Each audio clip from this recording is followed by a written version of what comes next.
Hello everybody, welcome back to our 3set Info channel. In today's video, I'll show you how to easily create the SSH key on your Bitwarden on PC.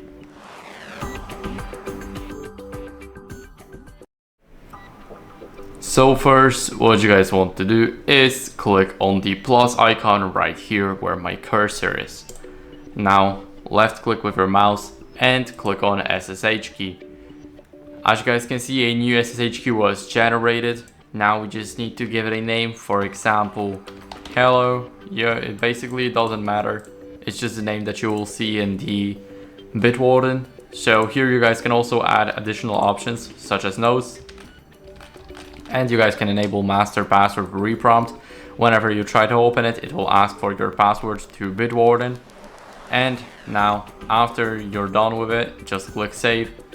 And in the types, we will have our SSH key right here. We will have our private key, public key, the fingerprint.